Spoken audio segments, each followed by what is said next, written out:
Are you guys ready? It's time for an actual episode of my American Presidents Reading Challenge. That's right, I have put away enough new biographies, actual principal biographies, to continue on with this series. This is not a supplemental episode. Get ready to party. So, on my last episode of this, we left off at Calvin Coolidge. Calvin Coolidge is otherwise known as the president who comes before Herbert Hoover. Herbert Hoover is otherwise known as the president who is blamed for the Great Depression. Whether or not you believe that depends on your economic beliefs, and we're not going to go into those. I also have zero background on this because I have not yet read a biography on Hoover. We will be skipping him for the time being. There's a couple of new ones on him that I'm trying to get a hold of, but again, audiobooks are expensive and sparse at libraries. So we will move forward for the moment. For Franklin Delano Roosevelt, the man for whom you could read 1,000 books. And I'm sure when I hit another World War II interest rut, I will read way more supplemental books on him. But for this one, I read Traitor to His Class by H.R. Brands.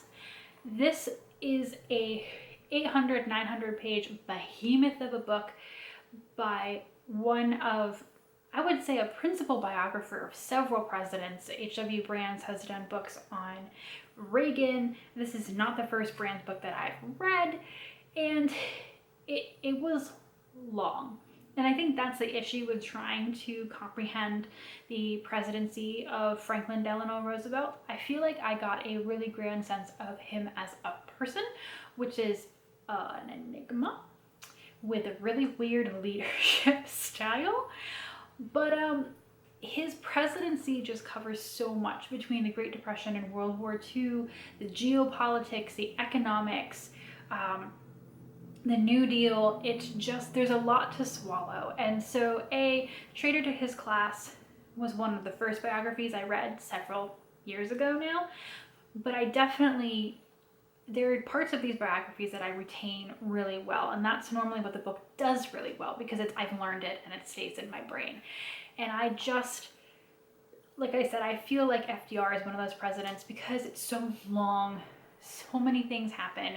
You're trying to comprehend so many things that have incredible ramifications for our lives continuing on today. He's just the kind of president that I have to continue reading more about.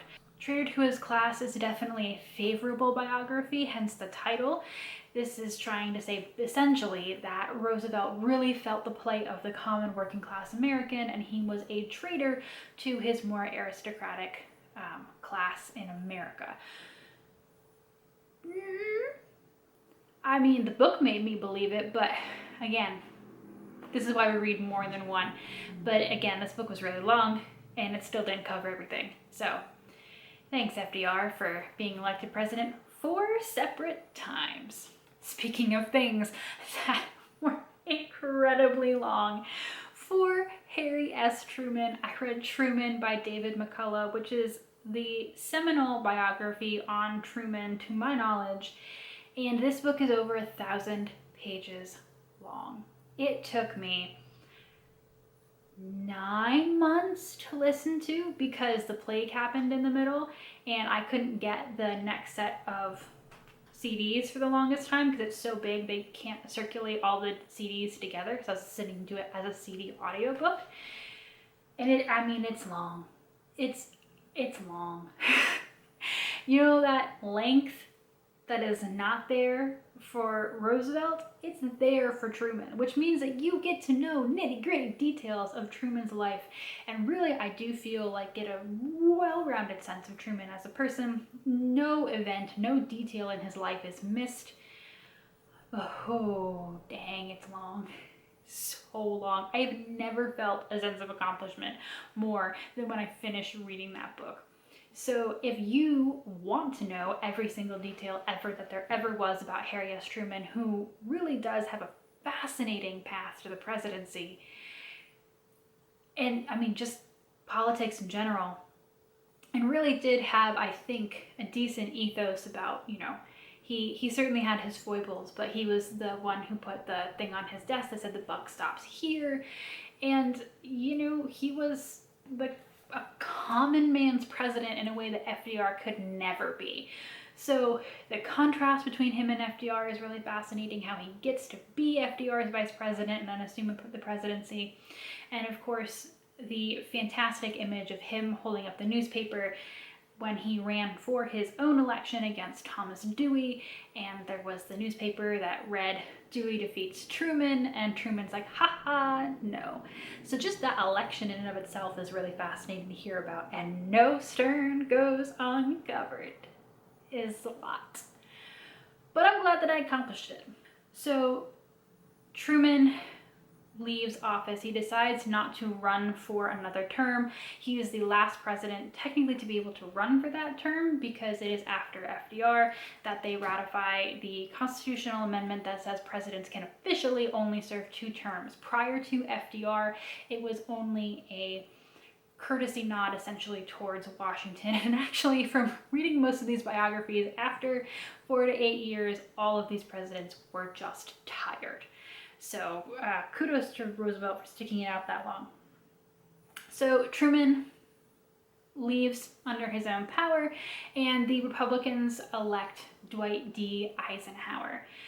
Eisenhower is a really fascinating figure. For the longest time, nobody even knew his political affiliation. And of course, he is the general who leads the Allies to victory during World War II. He's America's hero. And he's been in the military for most of his life, so his approach to politics, the presidency, it wasn't his thing, unlike people like FDR, Harry Truman, who were lifelong, if at least not partially lifelong, politicians. So he came in and he had different ideas and different thoughts, and there are a lot of people who say, for instance, that Dwight D. Eisenhower phoned in a lot of his presidency because he left decisions to advisors, whereas there are other people who say that Dwight D. Eisenhower's calm instincts kept us out of war, kept us in international politics. And, you know, the weird thing about the book that I read, which is The Age of Eisenhower by William Hitchcock, is that I'm not sure what Hitchcock believes, because if you just read the epilogue of Hitchcock's book, it would seem that his thesis is that the age of Eisenhower was an incredibly important 8 years for America, in which Eisenhower as a personality moved America out of World War II into the prosperity afterward, saved us from any economic collapse that might have occurred after World War II as occurred after World War I. And it was his particular leadership that did that. But if you read the rest of that book, the other 800 pages, Hitchcock attacks his own argument. And essentially, I think it's in the effort of being, yes, he made some mistakes, but he also did these good things. But what sticks out in my mind is how many times Hitchcock says, and then Ike went golfing, or, and then Ike left that up to his advisors, or Ike handled all of the civil rights issues under his watch incorrectly for the most part. So I really just came out of that book, and again, it's a huge book, confused. The Age of Eisenhower also skips entirely over, for the most part, his military career. By chapter 2, he's already leading troops during the World War II invasion. So it's just like, I need more. I need something else. I need a more holistic view of his life. And I don't know, that book was just so confusing. I just don't understand it. So we'll get to more, I guess. And maybe that'll make some things in that book make more sense to me. Maybe that's not the book that I should have chosen to read first. I don't know. But it just left me confused on what the author was trying to do. Alright, so JFK. I've already done a supplementals episode where I talk about extra Kennedy books that I have read, because there are so many books on the Kennedys. It's insane. But for my actual primary biography, I read The Unfinished Life by Robert Dallek. This is, as far as I can tell, one of the seminal biographies on JFK out of a very, very large field. It's not one of the newest ones.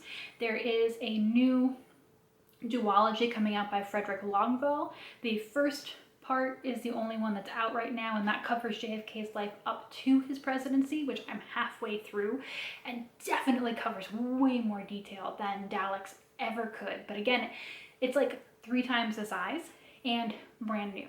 So stay tuned for that. But anyway, An Unfinished Life, I think, was quite well-rounded.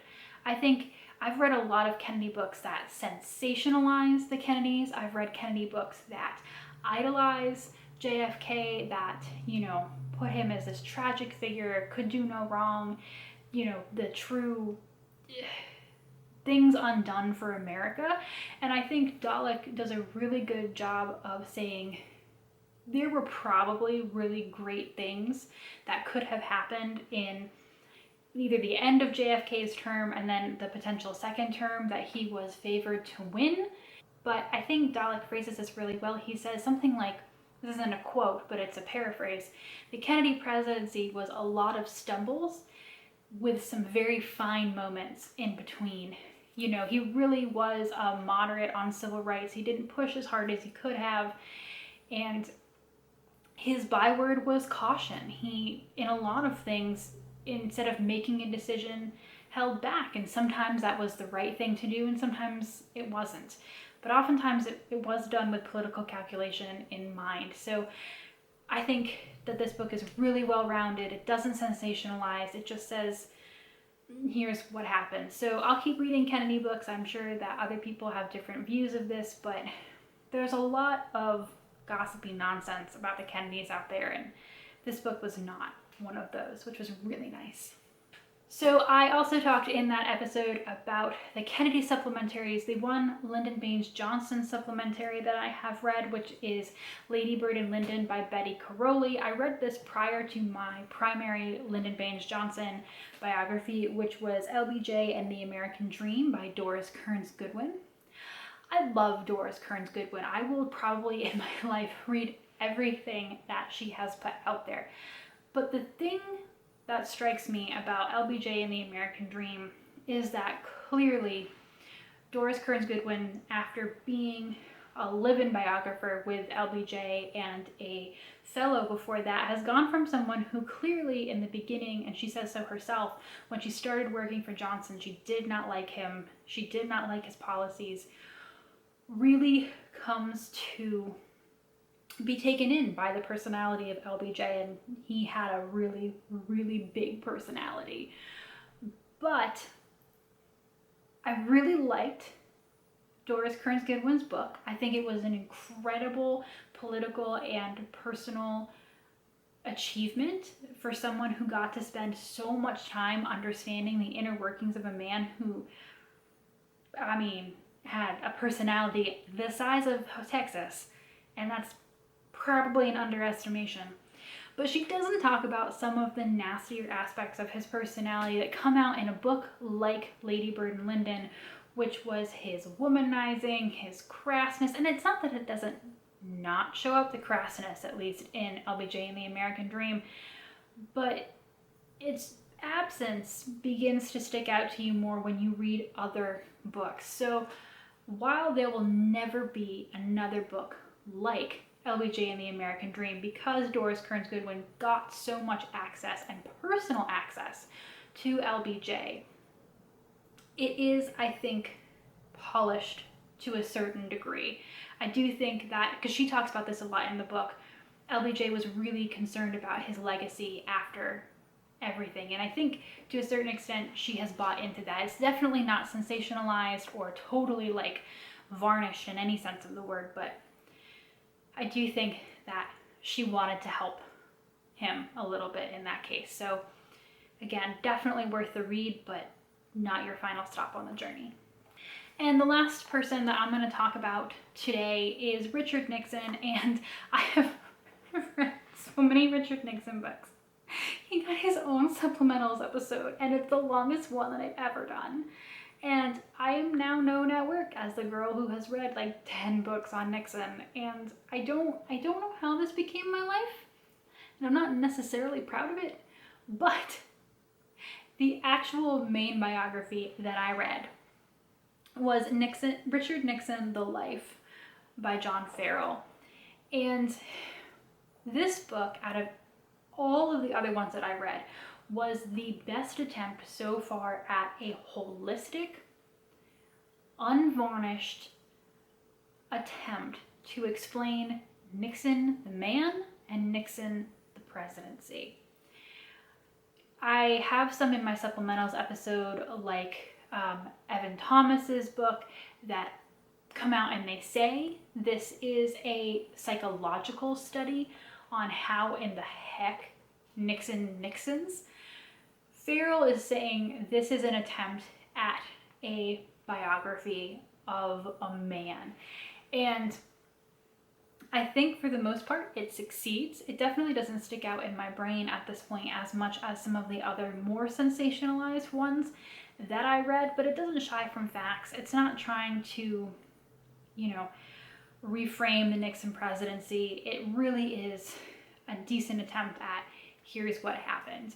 And while I feel Nixon will, especially, still now when people still remember what Watergate was like, not me, I recognize, but there are still plenty of people who know what living through that was like, and people who have really strong opinions on, whether or not he deserved what he got, or even did what he did or didn't do. What did he do? It all still feels so up and out of there. But if you're looking for an attempt at who was there, what happened, and what order did these events happen, Farrell's book is a really excellent place to start. And then check out my supplementals video for more. Guys, we are getting there. We are getting there. We have, after Richard Nixon, I have Gerald Ford and Jimmy Carter to read. A brand new biography on Jimmy Carter just came out. I'm hoping to get hold of that soon. I have done my Reagan and my George H.W. And then I need a Bill Clinton, a George W., and a Barack Obama. And eventually a Trump. His presidency needs to end. There needs to be like some concluded book on this. And I understand that, we won't know the full extent of anything that has happened for a substantial period of time. But like these halvesy books that are like, well, we don't know. And his next, I just want something that's just at the end of this. So we'll hold on to that one for a while. But that's the rest of my recent people. I have to go backwards. I have done my Monroe. I'll talk about that in another episode, but I'm so thrilled that I got to do a buddy read for that one. And then we need to go backward and start doing Martin Van Buren, William Henry Harrison, Zachary Taylor, Franklin Pierce, James Buchanan, Benjamin Harrison, Warren Harding, and then again Herbert Hoover, and we keep going down. So all those presidents, most of them you probably don't know the names of. It's fine.